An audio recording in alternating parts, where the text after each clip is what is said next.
আজকে আমাদের এখানে 10 মিনিটে বন্যা হয়ে গেল। 10 মিনিটে বন্যা কেন হয়ে গেলো চলো তোমাদেরকে সেটা দেখায়। আমাদের এখানে মাটির নিচে জলের পাইপ লাগানো হচ্ছে, মনে হয় প্রায় সব জায়গাতে লাগানো হচ্ছে। এটা হলো গঙ্গা জল আসার জন্য। তো পাইপ লাগানো হয়েছে, তো কাজ কমপ্লিট হয়ে গিয়েছে বলে ওরা এটা তো পরীক্ষা নিরীক্ষা করে, তো চেক করার জন্য আজকে ওখান থেকে জল ছেড়েছে। তো আমাদের এখানে মাটির নিচে যেখানে কাজ হয়েছে, যেখানে পাইপটা শেষ করেছে, সেখানে তো পাইপটার মুখটা বন্ধ করার জন্য তো কিছুতে আটকাতে হয়। তো যেসব ইঞ্জিনিয়াররা বা যারা কাজ করেছেন তারা মুখটা লাগায়নি, তো ওখান থেকে পরীক্ষা করা হয়েছে। পরীক্ষা করার ফলে তারা জল ছেড়েছে আর ব্যাস। এইখানে যেহেতু লাগানো ছিল না মুখ, পুরো 10 মিনিট মেঘটা দেখো, আকাশটা দেখো, আকাশটা দেখে মনে হচ্ছে না কোথাও থেকে মেঘ হয়েছে। কেউ যদি হট করে এসে দেখে ভাবে যে এত জল কোথা থেকে এলো। জলটা পুরো গঙ্গার জল, যেহেতু গঙ্গা থেকে লাইনটা করা হয়েছে। আর এত খোলার এই 10 মিনিটে এত জল হয়ে গেছে, দেখলে তোমরা বুঝতে পারবো, টল টল টল টল করছে চারিদিকে। তো একদম দেখলে বুঝো রাস্তা কোনটা মাঠ বোঝা যাচ্ছে না, পুরো লেভেল হয়ে গেছে।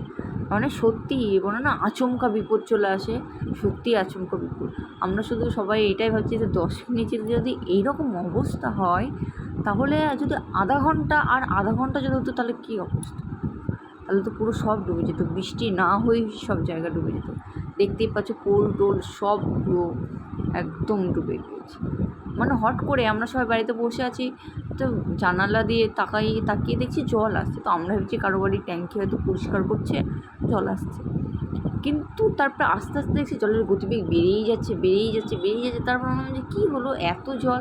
তারপরে আমরা গিয়ে দেখছি যে এই অবস্থা।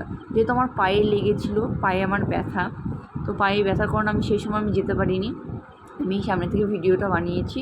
তো আমি ফেসবুক থেকে কিছু ছবি কালেক্ট করেছি, তো এগুলো আমি ভিডিওতে দিয়ে দেবো, তোমরা দেখবে কেমন পরিমাণে মানে জল হচ্ছিলো। তারপরে যখন ওখানে অনেক ফোন করার পরে, পুলিশকে অনেক জায়গায় ফোন করার পরে জলের কল বন্ধ করানো হয়েছে।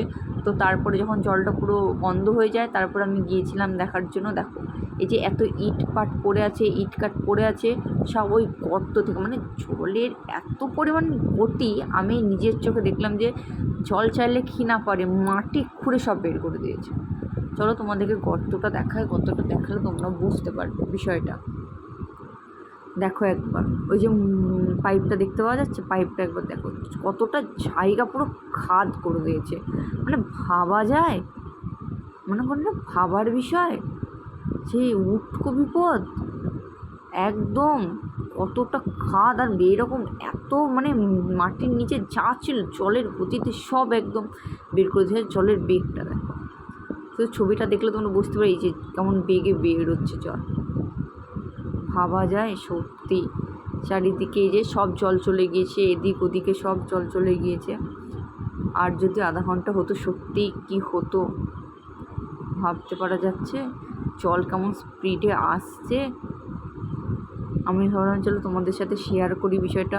তার মাঝে যে কুকুরগুলো খুব আনন্দ লেগেছে, ওরা জলের মধ্যে খেলছে। যে জলটার গতিবেগটা দেখো কেমন করে আসছে। সব ওইখানে দেখতে পাচ্ছ কি জানি না, সব লোক জড়ো হয়ে গিয়েছে। কেউ তো আসতে পারছে না ভয়ে, কেমন বেগ। আস্তে আস্তে এই জায়গাটা কেমন হয়ে গেল একদম নিমেষে। চোখের পলক বন্ধ করলেই ব্যাস জলে পুরো ভর্তি জায়গাটা। ভাবা যায়। তো ভাবলাম চলো তোমাদের সাথে দেখাই আমাদের উটকো বিপদ। মানুষের কত লোক দাঁড়িয়ে দেখছে, সব মানে অন্য পাড়া থেকেও লোক আসছে দেখার জন্য যে কী হয়েছে। সবারই এর কানে খবর গিয়েছে। এখন তো ফেসবুকের যুগ, ফেসবুক সব হোয়াটসঅ্যাপ সব কিছু যুগ, সবাই চলে আসছে, জল আসছে দেখতে পাচ্ছ। বাপ রে বাপ সত্যি। তো ভাবলাম তোমাদের সাথে আজকে ভিডিওটা শেয়ার করি। দেখো আমি শুনলাম এরকম অনেক জায়গাতেই হয়েছে। তো তোমাদের কারো কোথাও এরকম পরিস্থিতি হয়েছে কি আমাকে অবশ্যই জানিও। আর ভালো লাগলে অবশ্যই ভিডিওটাকে লাইক করে দিও। তো চলো আজকের ভিডিওটা এই পর্যন্তই, দেখা হচ্ছে নেক্সট ভিডিওতে। চলো তাহলে টাটা, বাই।